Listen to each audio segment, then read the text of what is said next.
Hey guys, so I'm going to tell you how I lost 10 pounds in 1 month. Alright guys, stay tuned.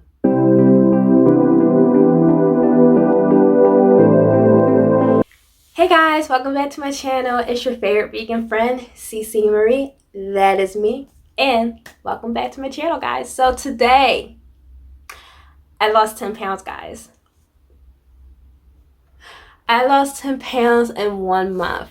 Your girl, 10 pounds, 1 month. I did it. So I started out this journey weighing 155 and now I weigh 145. And I am super excited and super happy that I lost the weight. And I just wanted to show you guys how I did it. So first, I will say that you want to be in a calorie deficit. Anytime you want to lose weight, you have to be in a calorie deficit. You cannot just eat whatever you want and thinking that exercising is going to help if you're not in a calorie deficit. No matter if you're doing keto, no matter if you're doing IF, which is intermittent fasting, no matter if you're just doing low carb, high fat, or high carb and low fat, or no sugar, or whatever. You want to be in a calorie deficit. For me, I do IF. So during a week, 7 days a week, 7 days, I do IF. So I do 16-8. And with that being said, I do 16 hours fasting and 8 hours eating. So I have an 8-hour window of eating. So my fasting ends at 12. And then it stops at 8 o'clock p.m.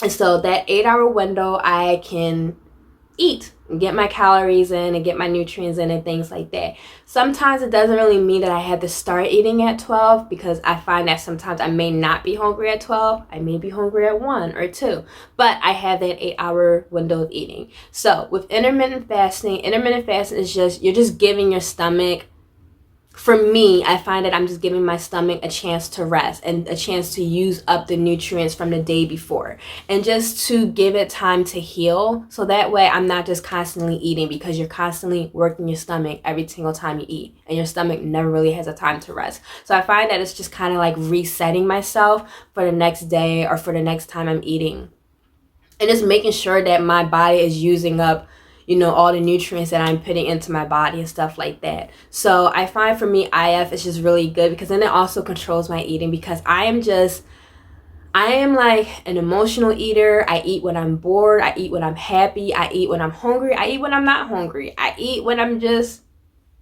sitting on a couch. I eat when I'm bored. So with IF, it just really tells me when I can eat and when I need to stop eating. It may sound weird that someone needs that, but I need that kind of structure in my life in order for me not to go overboard with just eating junk food. Because let me just tell you, I'm a junk food eater. I love chips. I love cakes. I love donuts. I love salty foods, sweet foods. I'm a big junk food eater. My fiance can tell you, I love junk food. So I just make sure that it just gives me structure. I just love it. So definitely, making sure you're in a calorie deficit is number one, to just making sure that you are losing the weight. So 2 is just making sure that you are being hydrated and drinking your water. So I find for me, it was really hard for me to drink water, making sure I was drinking 8 cups a day. So for me, I was just getting those really big mason jars, the 32 ounces, and just filling up with water. So I find that was easier, because it's a big mason jar. I don't have to keep filling it up every single hour. I think I was filling it up maybe 3 times a day, because I was trying to drink between 3 of those mason jars a day. And I think it was 32 ounces, which is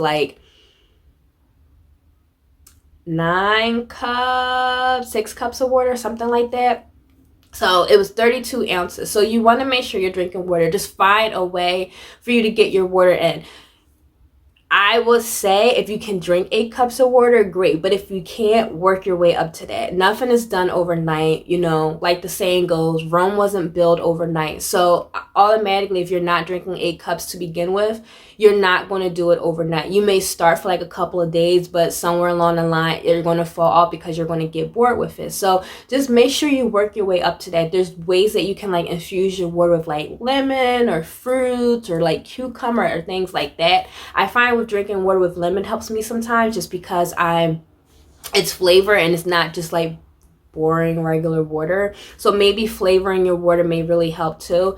And also in the morning, try to like the first time you get up early in the morning, just make sure you drink water, because that just kind of like flushes you out and it just kind of like jump starts your metabolism, and it just kind of like wakes your organs up, I guess, you know. So it just is good, you know. And so I try to do that as much as I can as well. I'm not going to say that I'm really perfect with it, but I do try to do it in the mornings. I'm not always great with it, but hey, it's a work in progress. Some days I am better than others. So making sure you're drinking your waters, and then making sure you're drinking your water early in the morning. The first thing that you do when you get up in the morning, drink your water. So thirdly, is making sure you're eating clean. I find that you don't have to eat clean all the time.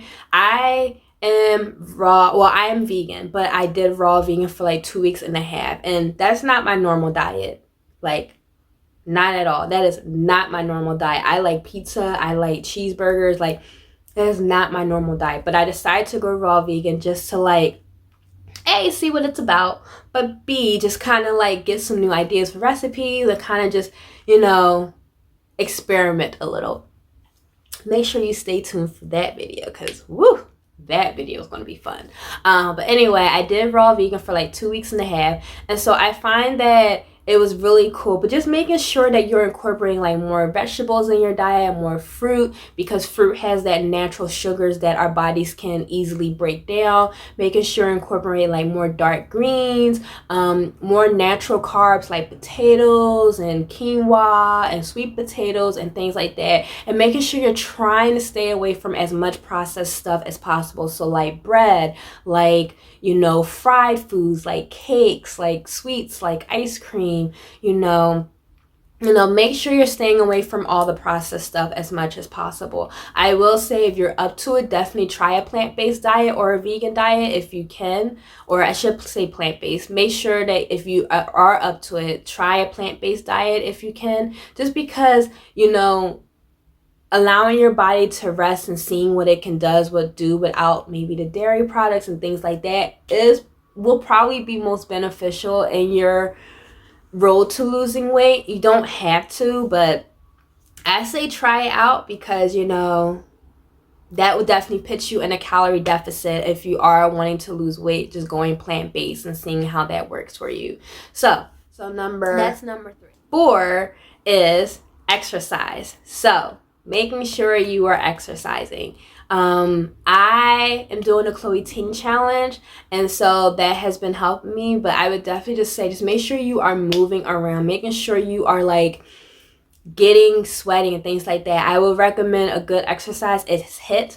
It's HIIT, which is high interval intensity training. I think that is the right acronym for that. I will put it down here below if it's not, but I believe that is the right one.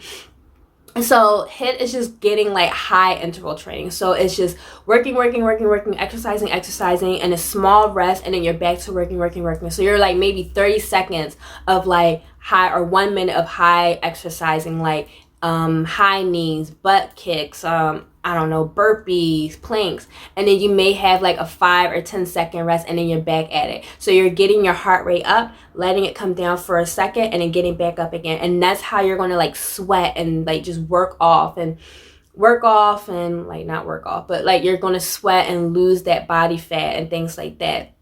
So cardio is great, but that also gives you cardio and resistance training, because if you're doing planks, you're using your body weight and things like that. So I definitely recommend that if you guys can do like exercising or HIIT, or like even like any home workouts are good. It's just getting your heart rate up and moving around. If you're not like very mobile, or if you're not like an exercising person, where if you're, you're not big on exercising, maybe just like taking a couple like 30 minutes and just walking around your neighborhood, or like going up and down the stairs, or working your way up to that. Because let me tell you, I'm not big on exercise either, but if I want my body to look good this year and to look snatched for my wedding this year, I got to do what I got to do. So exercise. So that's how I lost the 10 pounds in 1 month, guys. Definitely let me know, what do you guys think? Do you think any of these tips are helpful? Would you like to see more of how I'm doing? I'll keep you guys updated as always. But let me know, what are your fitness goals for this year? Are your fitness goals is just to be able to do a marathon, or do a 3K or a 5K, or run around a block, or do 10 push-ups in a row, or do a headstand? Like, what are your fitness goals? Because my fitness goals is just to feel comfortable and look good in a bikini, because I don't look like I feel good in a bikini. So yeah, so that is all for me today, guys. So as always, guys, stay safe, stay healthy, and enjoy the journey, and I will see you guys next time. All right, guys, bye.